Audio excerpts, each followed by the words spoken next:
Sociological theory and methods. The classical sociologists disagree about values in society. Everyone has values, general beliefs about what's important in life and what's right and wrong. Whether or not values can or should be separated from research is a topic of great debate, which began in the founders of sociology. Comte, Marx, Durkheim thought that sociology should aim to discover social facts about how society works. They believed that society is shaped by big value systems and that all meanings and values we attach to the things are actually determined by these systems. They aren't actually to do with individuals at all. This means that sociologists can study society without worrying about personal value judgment. Weber disagreed. He argued that the crucial difference between facts discovered by research and value judgments attached to those facts. For example, you can prove that the fact net migration has increased, but you can't prove that the value judgment that immigration control should be tightened. Weber argues that these values needed when choosing an area to study, interpreting data, but these values must be clearly stated, choosing how to use findings for their use. But Weber believed the research process itself must be kept value-free. Value-free research isn't influenced by the researcher. Value-free research doesn't make judgments about whether the things that they are researched are good or bad. It doesn't let the researcher's own ideology get in the way. For example, questionnaires mustn't ask questions that lead the respondents towards a particular answer. In order for the idea of value freedom to work, the researcher must interpret all data objectively. Value freedom means that the end use of the research shouldn't matter. Research should come up with, and how knowledge is used isn't up to the researcher. There's debate whether research can be value free. 20th century positivists believed that the research was value neutral. 20th century positivists argued that their research could be value neutral for two reasons.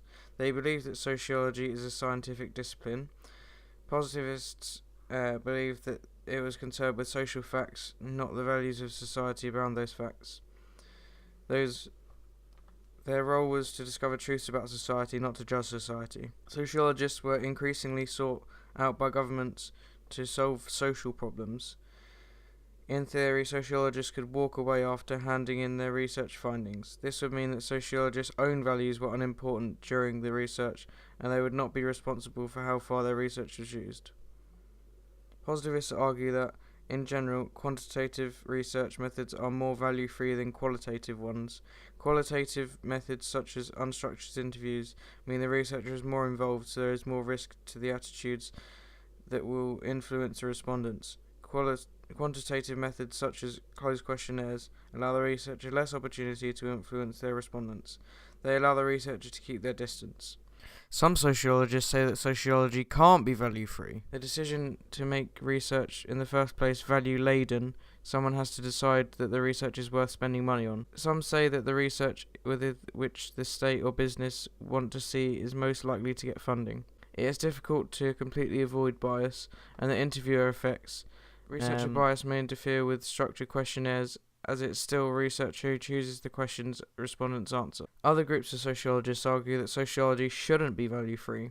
Some sociologists argue that we shouldn't try to remove values from sociology. They're called committed sociologists. Some Marxist and feminist sociologists deliberately choose research with an end use that they approve of. They believe that sociology should make value judgments about society and suggest ways it could be better. Feminists have researched how the police respond to sexual abuse and try to use it to change policy. According to Goldner, value research is both impossible and undesirable. It is impossible because you cannot separate value judgments from the work.